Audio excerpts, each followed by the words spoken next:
Hi everyone, my name is Aarti. My YouTube channel name is Physics with Aarti. In this channel, I teach you physics which related to class 9, 10, 11, 12, BS and MSc. Again, जिससे पहले से मेरे channel ने physics से related video देखी है उसे पता है कि मेरी क्लास 11 का chapter work energy and power चल रहा है, जिसमें से कि मैंने आपसे कहा था मैं टॉपिक नेक्स्ट वीडियो में पढ़ाऊंगी. So without any wasting of time let's begin start. Principle of conservation of mechanical energy. की principle of conservation mechanical energy क्या होता है? मोस्ट इम्पॉर्टेंट दिस प्रिंसिपल, ये principle state that if only the conservative force are doing work on a body, यदि केवल conservative force लगते हैं body पर, then it's total mechanical energy, तो उसकी total mechanical energy remains constant होती है. टोटल मैकेनिकल एनर्जी से मतलब है kinetic energy plus potential energy. अब हम इसे प्रूव करेंगे कि कैसे.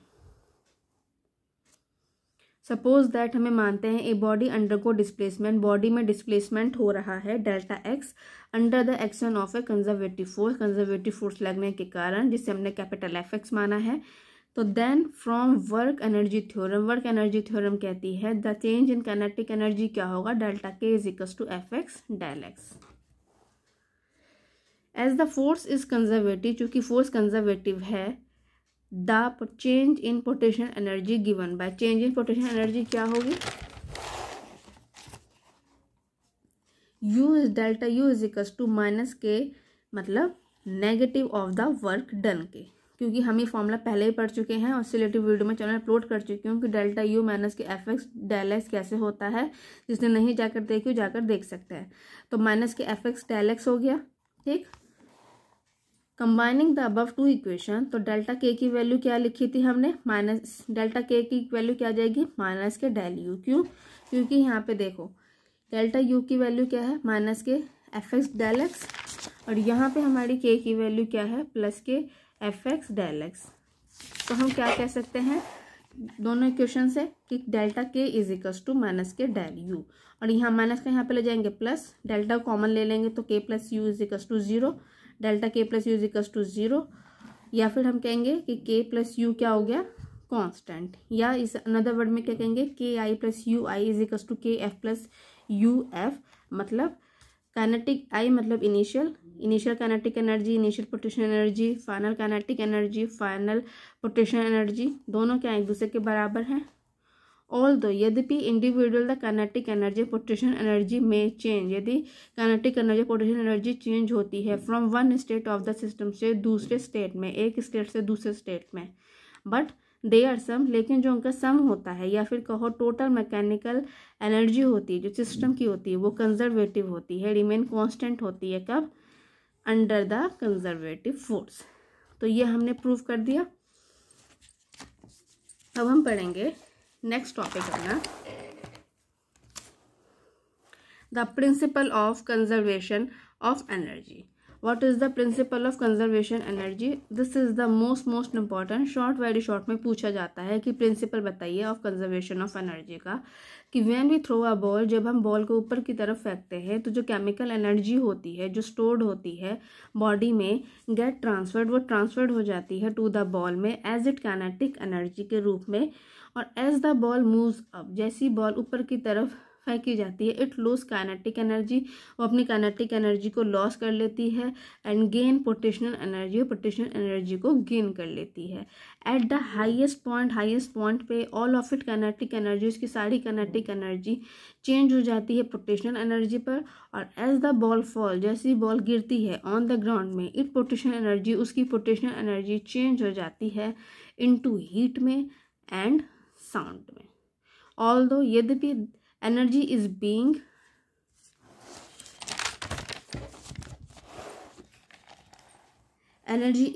ट्रांसफर्ड, एनर्जी बीइंग ट्रांसफॉर्म्ड हो रही है फ्रॉम टू अनदर में एट एवरी स्टेट में, फिर भी yet it total amount remain the same, उसका टोटल अमाउंट फिर भी सेम रहेगा.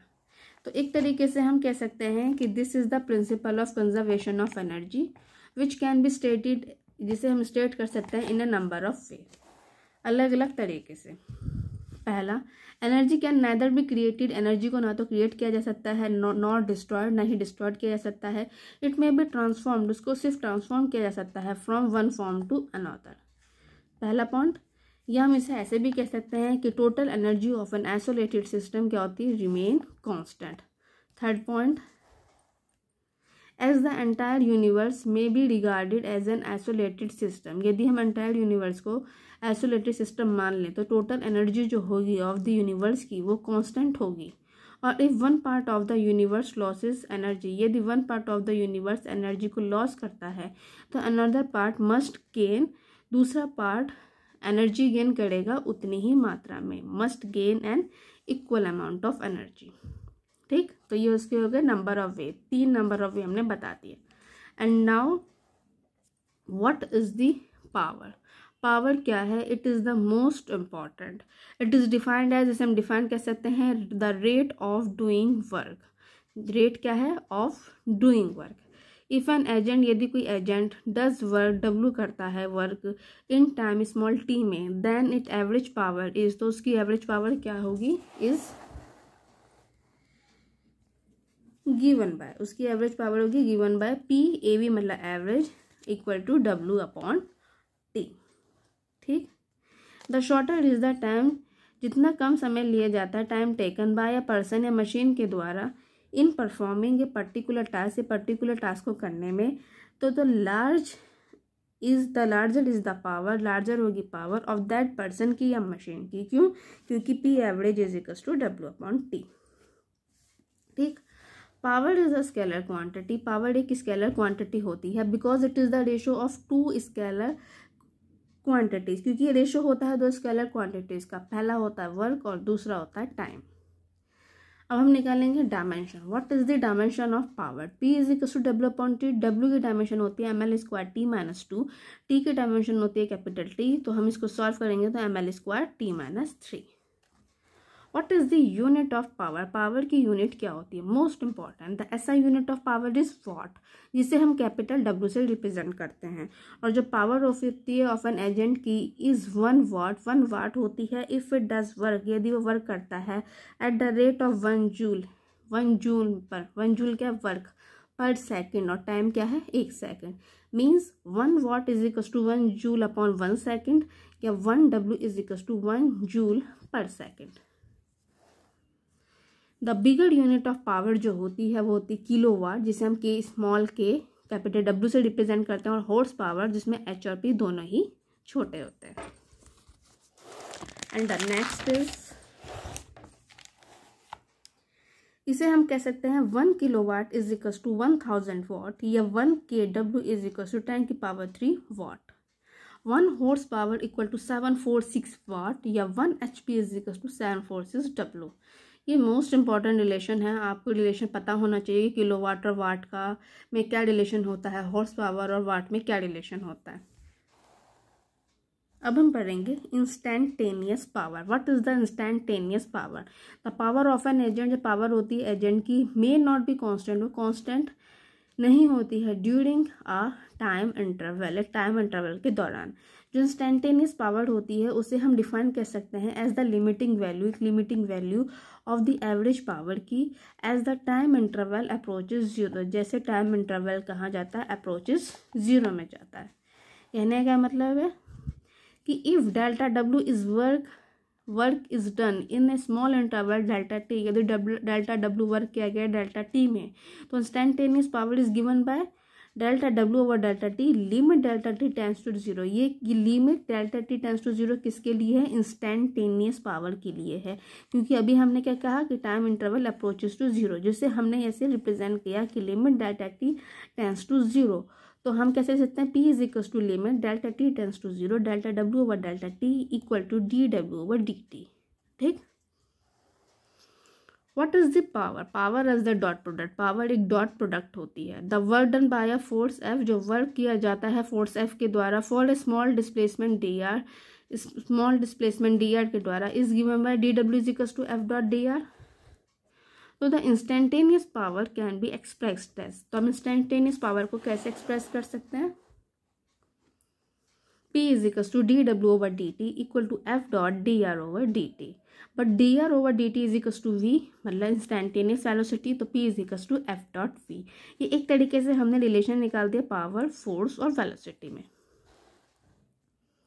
हम यहाँ पे क्या कह सकते हैं कि thus the power of an agent at any instant is equal to the किसके बराबर होती है, dot product of it force and velocity vectors at that instant, जो कि हमने इस फॉर्मूले से हमें पता चल रहा है। ठीक, now what is the kilowatt our, kilowatt hour किसे कहते हैं, किलोवाट आवर KWH और board of trade BOT unit is the commercial unit of electrical energy, commercial unit होती हैं इलेक्ट्रिकल एनर्जी की।